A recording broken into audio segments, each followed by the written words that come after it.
Tonight, all change at the Scotland office. Douglas Alexander is the new Scottish Secretary, as Ian Murray is sacked in the Prime Minister's reshuffle.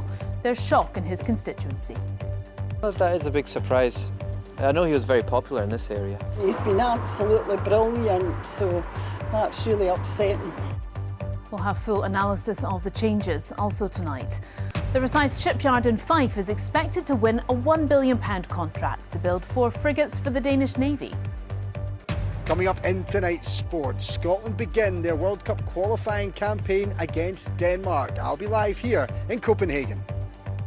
In a medical emergency, every second counts. We're on board one of Scotland's new air ambulances, helping paramedics get to casualties quicker.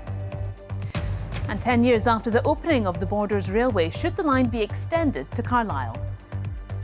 I'm Laura Goodwin, and this is Reporting Scotland.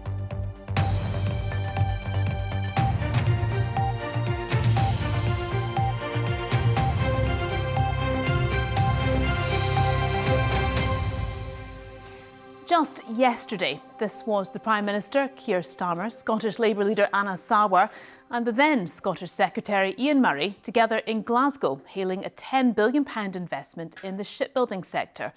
Well, what a difference a day makes. The resignation of the Deputy Prime Minister, Angela Rayner, sparked a cabinet reshuffle, and one of the first casualties was Mr Murray, for years Labour's only Scottish MP. Douglas Alexander will now become Scottish Secretary. As our political correspondent Andrew Kerr reports, today's upheaval coincides with Reform UK setting out its stall for election success in Scotland. Just 24 hours ago, the Prime Minister was at a shipyard in Glasgow, celebrating a new contract. Now today, holed up in Downing Street with ministers' careers on the ropes in a reshuffle. The Scottish Secretary, Ian Murray, was unexpectedly thrown overboard. "I am hugely disappointed to be leaving government," he said in a statement. He added, "I will forever be proud of having helped deliver 37 Scottish Labour MPs." Ian Murray's clearly shocked by the news. Here's the view from his Edinburgh South constituency. He's been absolutely brilliant, so that's really upsetting. Well, that is a big surprise. I know he was very popular in this area. The East Lothian MP, Douglas Alexander, is the new Scottish Secretary. Ian Murray's time in government ends after just a year, with the Prime Minister forced into the reshuffle by Angela Rayner's resignation. She quit after failing to pay enough stamp duty on a new flat. The Scottish Labour leader gave his reaction to the news. She's ultimately done the right thing. I think even from Sir Laurie Magnus's findings, you can see that he believes she always acted with the integrity and commitment, and someone that has a proud record actually, having delivered the New Deal for working people, a real new policy drive around the homes we need for the future, and so this will be obviously a very sad moment for everyone across the Labour family. Labour turmoil was music to the ears of Reform UK. Around 200 supporters are said to have travelled from Scotland to hear their leader at the annual conference. With the government in disarray, he moved his speech forward. This government is deep in crisis. Not only have they fallen into deep popularity within just a year of winning the general election, but it's become clear to all of us that it is a cabinet of wholly unqualified people to run our country. He railed against the Rayner situation and rallied the troops for elections next year. The next step is going to be even bigger. Scottish Parliament elections, Welsh Senate elections, and indeed a by-election that will take place in Wales next month. And he had this prediction. I think there is every chance now of a general election happening in 2027, and we must be ready. There's a buzz around this place, a sense of excitement and anticipation. But can they translate that popularity into support at the ballot box next May? The question in Holyrood is who's going to collapse the most, the SNP or Labour? We are going the complete opposite direction. The sky's the limit in Scotland, you know. We're not just there to just say we're in Scotland. It's not an English national party. We're there to make a difference. The buzz at this conference is unbelievable, and you can see the energy that we've got, and I'm hoping that will take us right into those Hollywood elections. As the Deputy Prime Minister's career goes up in smoke, opponents are emboldened by the government's difficulties. Andrew Kerr, reporting Scotland, Birmingham. Well, our political correspondent Phil Sim joins us now from Ian Murray's constituency. Phil, how much of a surprise was Ian Murray's departure and his subsequent replacement with Douglas Alexander? A big surprise that he was going. For a long time, Ian Murray was Labour's one toehold in Scotland. This constituency was their only seat north of the border. So no one was surprised when he got the job of Scottish Secretary when Labour came back into power. And he was a loyal soldier. He kind of went to bat for the government at every opportunity, but he has barely lasted a year in the job. And a lot of Scottish Labour folk, I think, were very shocked by the announcement. What is not a surprise is who is replacing Ian Murray. Douglas Alexander has a lot of experience of government. He was actually Scottish Secretary once before under Tony Blair in 2006, and he was also recently appointed chair of Labour's election campaign for next year. Well, he's got another job now. And as we saw, Reform clearly see this as an opportunity. What might this tell us about next year's Holyrood elections? I think today's chaos might have overshadowed Reform's conference a little bit, but they're not going to mind at all because they are an anti-establishment movement which thrives on that kind of turmoil at Westminster, and they are hoping to make an impact in Scotland too. The big issue for Labour is how this affects their core message going into next year's election, because they are campaigning on the idea that Scotland needs a change of government, that the SNP is out of ideas and letting down services, but days like today don't help them make that case one little bit. In fact, it's the SNP who are looking to capitalise by saying that, you know, more chaos at Westminster makes the case for Scottish independence. Labour just have to hope that this big reshuffle can reset things, that they can, and I think they can try to cling to the fact that there's been turmoil down there for quite a while. They've had a difficult start to life in government, but they did still manage to win a by-election in Hamilton earlier this year, despite the SNP being ahead in the national polls and despite Reform coming a strong third place. So I think this is all just going to be fuel to the fire of an election campaign which is already well up and running. OK, Phil Sim, many thanks indeed. It's an industry that was once synonymous with Scotland, but has in recent years become a shadow of its former glory. Now, global events have meant a resurgence in shipbuilding, with the shipyard at Rosyth in Fife expected to win a contract to build 4 frigates for the Danish Navy. The deal comes hot on the heels of that £10 billion contract for BAE Systems we mentioned earlier to build Norwegian military vessels on the Clyde. Between them, the projects could create thousands of jobs. Our business correspondent David Henderson reports. In the vast build hall at Rosyth, warships are assembled for the Royal Navy. Now this yard's expected to win other work, with Denmark looking to place an order for 4 frigates in a deal worth more than £1 billion. Talks go on, with a decision due in the coming months. I think it shows the confidence in the shipbuilding industry in Scotland. It shows we have a history of building great ships. And now that history is now being rewarded with these contracts, should they be awarded. 2,500 workers are employed at Rosyth. In recent years, they built 2 vast aircraft carriers for the Royal Navy. And as well as the Danish contract, they're also one of the final bidders for a Swedish Navy contract for up to 7 warships. The owners, Babcock, say if they win both deals, their workforce would increase sharply. Earlier this week, another major Scottish shipbuilding contract was confirmed, this time for the BAE Systems yard here on the Clyde. That deal with the Norwegian Navy is worth around £10 billion.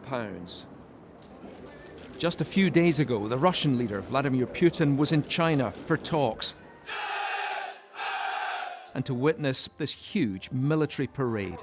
It was seen by many in the West as a warning of a renewed threat. And the response has been building. Increased military spending across Europe as countries prepare for trouble if it comes to that. Donald Trump's made clear that European countries must do more to defend themselves. Now it seems they're doing just that. Even if the Russian Air Force and Army are bogged down in Ukraine, the one service which is growing is the Russian fleet. And the North, the fleet based up in Murmansk not in the Black Sea. That's getting nuclear submarines, attack submarines, cruise missile submarines at a pretty fast rate. For decades, shipbuilding at Rosyth and other yards was based on contracts from the Royal Navy and a regular drumbeat of work throughout the Cold War. Now, as Europe spends more on defence, those yards want a piece of the action, and they're aiming for orders from the continent in the years ahead. David Henderson reporting Scotland. Some of the day's other stories now. Authorities in Greece say they've recovered a body while searching for a missing woman from Glasgow who disappeared over a month ago. Michelle Ann Joy Burda reportedly vanished from a sun lounger as her husband slept after the pair went swimming at a beach near the city of Kavala. A Foreign Office spokesperson said it's supporting the family of a British woman who died in Greece and is in contact with local authorities. Dundee University could face strike action from members of the University and College Union as a new ballot on industrial action gets underway.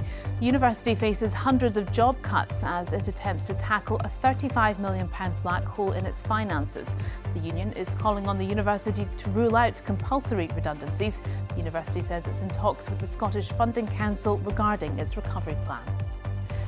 And almost a year after Sir Chris Hoy announced he was living with terminal cancer, the Olympic cycling champion is gearing up for a charity fundraising event starting in Glasgow. The Tour de Force Cycling Challenge on Sunday encourages people who've been affected by the disease to come together to change perceptions around stage 4 cancer. This has been on the horizon for a long time, and it's just fantastic that we're finally here. And there's going to be thousands of people celebrating, riding around the roads outside Glasgow and raising valuable funds for cancer charities across the UK. Now, to borrow a phrase from our southern rivals, it's been almost 30 years of hurt since Scotland took to the field in a Football World Cup. There's only one Scottish sports story in town tonight, and Lewis is in Copenhagen to tell us all about it. Oh my goodness, Lewis, the sprinklers are on. Nonetheless, Scotland's 2026 campaign starts here. It certainly does, Lauren. Thankfully, I'm not wet at the moment, but I don't want to jinx it. Yes, good evening here from the Parken Stadium in Copenhagen, where Scotland begin their World Cup qualifying campaign right here against Denmark. Now, it has been an awful long time, as you said, Laura, but it is, for many of these players, been something that hasn't happened in their lifetime, getting to a World Cup. They've arrived at the stadium, they've had a look around, they'll be coming out for their warm-ups very shortly, and we will bring you the team news shortly too. But it is Belarus, Greece and tonight's host Denmark who stand in Scotland's way from reaching the World Cup next summer. 27 years of waiting, but with renewed optimism at the start of a new qualifying campaign, could this be the time Scotland finally return to the World Cup? Oh my God, I hope so. I hope so. Yeah, and there's no reason why the team can't. I think we're a good team, we're a good side. Yeah. I think the squad are good, and we've had a lot of players who are coming back from injury. And it's just, the squad looks pretty, looks solid across the park at the moment. So I'm hopeful that we might. We were in Norway when we were getting beat 1-0 and Haaland scored, and nobody thought we'd win that game. It'll be similar tonight. What, have you got a message for the Scotland fans? Yeah, they will lose tonight. 2-0. Are we going to qualify for the World Cup? Are we going to qualify for the World Cup? Absolutely, we're qualifying for the World Cup. What sort of question is that? We'll be there. We'll be in the USA, Canada, Mexico. See you there, guys. Guiding his side to back-to-back European Championships is certainly a success for Steve Clarke, but the World Cup is the one everyone wants. I think with previous couple of qualifying campaigns, we've shown that we can come out the group stages, be that to the playoff or direct as we did the last time to get to Germany. We've shown that we can handle the pressure of the group stages, and hopefully that's what we aim to do this time again. Scotland's captain was just 4 years old the last time his country played at a World Cup. By the time the tournament arrives next summer, he could be Scotland's second most capped player of all time. It's something that we want to provide for the Tartan Army, we want to provide for ourselves, we want to be involved in it because it's the pinnacle of your career, and we've obviously got another chance to now do that, and if we can do it, then there won't be anyone more prouder and more excited for a World Cup than me. Robertson and his teammates need to be quick off the blocks. Gone are the days of year-long qualifying campaigns. This is a sprint, not a marathon. 6 games in just 3 months, with Belarus, Greece and tonight's hosts Denmark bookending the campaign. Top the group and the wait is over. Finish second and there's still a chance via the playoffs in March. Anything less and the dream is over. On paper, it's the hardest possible start for Steve Clarke and his players here in the Danish capital. We're playing against a tough team with a lot of good players who also recently in their clubs had a lot of good, had a lot of success individually as well. So it will be a tough game and probably for me, the best Scottish team since I've been playing with the national team that we're facing tomorrow. It's a dream shared by millions across the world to see their country qualify for the World Cup. For Scotland, the next few days could be a springboard or a setback for their chances. Time to sink or swim. Well, the home side have just come out to start their warm-ups. The atmosphere is slowly starting to build behind me, and to set the scene a little more, I'm joined by BBC Sport pundit and former Scotland international Michael Stewart. Michael, we'll get to the team news in a moment, but first and foremost, this atmosphere is going to be quite something tonight. How excited are you to see how it all pans out? Yeah, very much so. Obviously, it's an exciting start to the campaign. Difficult tie in Copenhagen, but hopeful that it could be a successful one and finally get us to the World Cup. Now we need to talk about the team because it's some interesting news that we're getting in, isn't it? This shape, the team that Steve Clarke's opted for. Two up front with Dykes and Adams, no Billy Gilmore, no Ben Gannon Doak. What do you think of what the manager has opted for? It's a big call, isn't it, really? I think, you know, from the supporters' perspective, there's a lot of the guys there that are not playing that perhaps they would have been looking for. They would have been excited to see them playing. It all depends on obviously what the end result is in terms of how it's viewed, whether it's a success in the selection or not, but it's a very big call that the manager's made, that's for sure. Yeah, and I guess in Denmark he knows he's going to come up against a bit of a physical team, but they're also top seeds in the group for a reason. They're probably big favourites for this one tonight, but does that team suggest that he's kind of leaning into that narrative a little bit, the underdog tag? Well, I mean, look, yes, of course, the top seed, it's not an easy one. They've only lost once here in the last 17 games, so that, you know, tells its own story, really. Hopefully the bench, as you look at it, is strong, and as I said, hopefully that bench could be utilised and perhaps we could get something positive from this game. And just quickly, Michael, is it crucial to get through these next two games with a minimum of 3 points going into the home games next month? Oh, certainly, I think if we were to look at this game here today, if we were able to get a point out of this, certainly that would be viewed as very positive, and then obviously going away to Belarus, we would hopefully be getting a win there as well. So I think 4 points would be extremely positive. 3 points I think would be a minimum, yes. Michael, we appreciate your time. Thank you. We'll let you get back up to the gantry for your radio duties. Well, that is all from here in Copenhagen in the sport from us. There is only one story in town tonight indeed, and you can watch it all live on the BBC Scotland channel. Coverage starts at 7:15 with kick-off at 7:45. You can also watch the game over on BBC Two with, as I mentioned, live radio commentary available as well from the team. But from us here in Copenhagen for now, on a huge night, it's back to you in the studio, Laura. Lewis, and to all your team, thank you very much indeed. We enjoyed that, thank you. Now, it's a life-saving service that everyone hopes to never need. Scotland's charity air ambulance responds to some of the country's most critical emergencies, often in its most remote corners.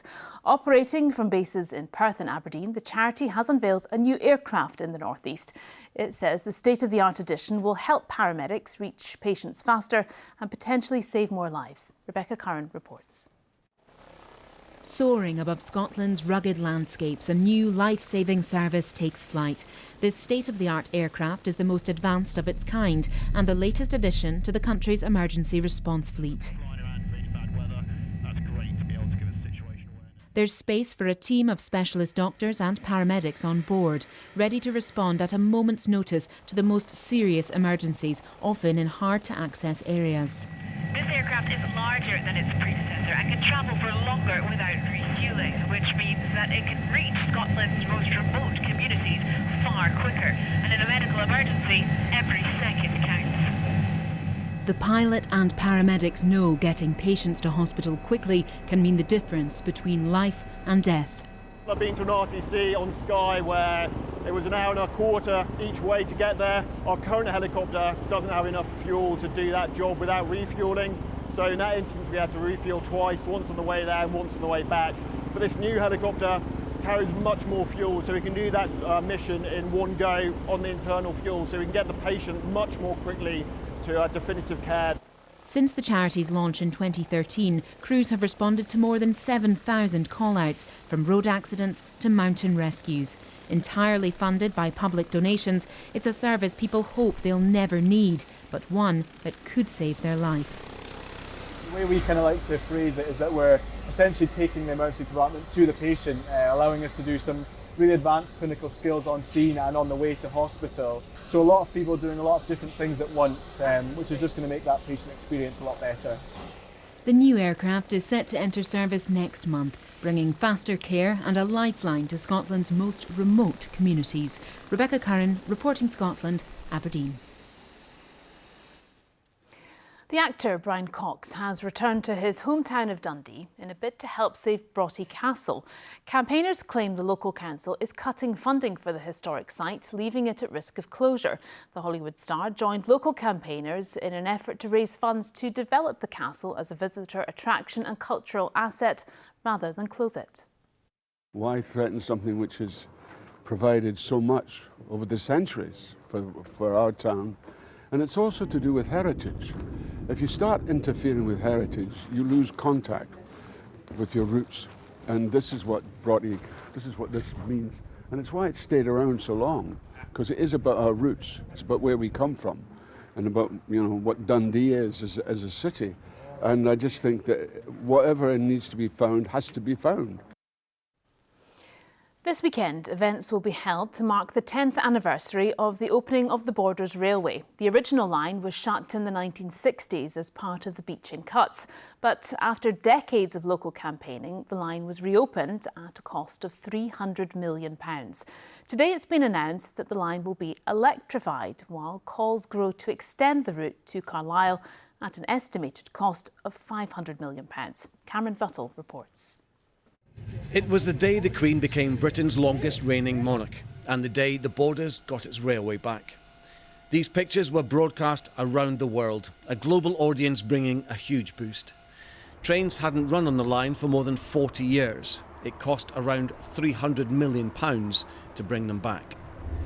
During the first month, more than 125,000 people used the Borders Railway. More trains had to be put on carriages, car parks had to be extended, and the numbers just kept on going up, peaking at around 1.8 million in a year. But has the significant cost been worth it? David Parker was one of the local councillors behind the project. In terms of passenger numbers, it's delivered more. In terms of journeys, it's delivered more. In terms of economic impact, in housing, I would say it's delivered less housing than expected. But in terms of jobs and businesses coming in, it's been a pretty positive outcome. And actually, lots of companies have been able to stay in the Borders and expand. Now there are plans to extend the railway from Tweed Bank in the central Borders down through Hawick and onto Carlisle. Some estimates have come in at over £500 million. This would have headed straight down to Carlisle. Worth every penny, according to campaigners. The northern Scottish Borders, including the communities Stow, Galashiels, Tweed Bank, it's been transformational. What we want to do, and the opinion of the campaign is, we want to replicate that. Why should not Melrose, St Boswells, Hoyt, Newcastle enjoy the same facility? Hawick is around 20 miles or half an hour from the end of the existing line. It's not hard to find support for extending it down here. We're losing all our independent shops. They can't afford the rates, and if we had more people coming in and using the independent shops, it might help. I would like it to go the whole way, and I know the Carlisle side are quite keen for it to come up this direction as well. So it's a two-way traffic. It's not just us going south, it's them coming north as well. I only lived here for 5 years, but I think a railway would be such an improvement. It's hard to find parking, you know, going to Edinburgh or Carlisle. So yeah, absolutely, yeah. Getting to Tweed Bank took around 15 years. Taking it onto Carlisle, if it ever gets the go-ahead, will be a much bigger project. There's going to be a range of projects that are going to be in sections. There's going to be bridges, under bridges, over bridges, tunnels. First of all, we've got to acquire lots of land that's been sold on as well. So there's a significant amount of work that has to happen before we even start thinking about digging holes in the ground or laying railway tracks. It took decades of campaigning to reopen the line to Tweed Bank. It will be another 2 years for the feasibility study to report. And then the campaigning will start all over again. It will be many, many years before work starts, if it ever does. Cameron Buttle, reporting Scotland, Tweedbank. Well, time now for the all-important weekend weather forecast, and Gillian is here. Do you have good news for us? Well, it's a mixed picture. Tomorrow's the better day of the weekend, Laura, dry and bright. But then for Sunday, it's turning wetter and quite blustery as well. Good evening to you. We had some warm, sunny spells around today and a lot of dry weather thanks to the influence of high pressure building in from the south. But we've had a few showers around, mainly affecting western Scotland. And tonight we'll continue to see a few for the Western Isles, the North West Highlands, a few pushing into Dumfries and Galloway later in the night as well. Otherwise, it's dry with some clear spells. Temperature-wise, 9 to 12 Celsius, the lows for most of us, but could be a wee bit cooler than that in some parts of inland Aberdeenshire. Tomorrow we start with plenty of dry weather. We'll see some areas of cloud drifting northwards, producing a few pockets of rain and drizzle, not amounting to too much. Generally, lots of dry weather to come tomorrow. This is the picture around 4 o'clock. Lovely sunny spells for the Northern Isles. Sunshine too for the North Highlands, parts of the northeast. There will be areas of cloud, quite large areas in places, but still some good sunny breaks. And the winds tomorrow southerly, bringing in warm air from the near continent. So temperatures up on today's values, up to 21, perhaps 22 in the best of that sunshine. Still perhaps 1 or 2 showers affecting Argyll and the Northwest Highlands, and it will become increasingly windy along the west coast. And into tomorrow evening and night, those winds continue to strengthen. Otherwise, it will be a predominantly dry, quiet night, a mix of clear spells and some areas of cloud. Now, I did say tomorrow's the better day because as we head into Sunday, we have this area of low pressure in charge. It's looking very blustery and quite unsettled. We'll have showery spells of rain working their way northwards through the day, persistent and heavy at times, could be the odd rumble of thunder. And those winds really ramping up, touching gale force for the west coast, not far off gale force for the Northern Isles as well. But even with all that going on, it's mild with temperatures reaching 20 or 21 Celsius. It's staying pretty unsettled into next week. This is Monday. There's that area of low pressure to the northwest of us, and you can see that swirl of it out to the west, bringing showery spells of rain to the west coast in particular. Otherwise, a good deal of dry weather, still quite mild as well. Laura. Gillian, thank you very much indeed. Now, tonight's main news again. Ian Murray is sacked as Scottish Secretary as part of the Prime Minister's reshuffle. And Scotland are set to kick off their World Cup qualifying campaign in Denmark tonight. And that's where we leave you for the moment. I'll be here with your late news at around 10:30 tonight. The news at 7 with Louise Cowie starts in just a moment on BBC Scotland, right before the football. But from everyone here, enjoy your evening and the weekend. Bye-bye.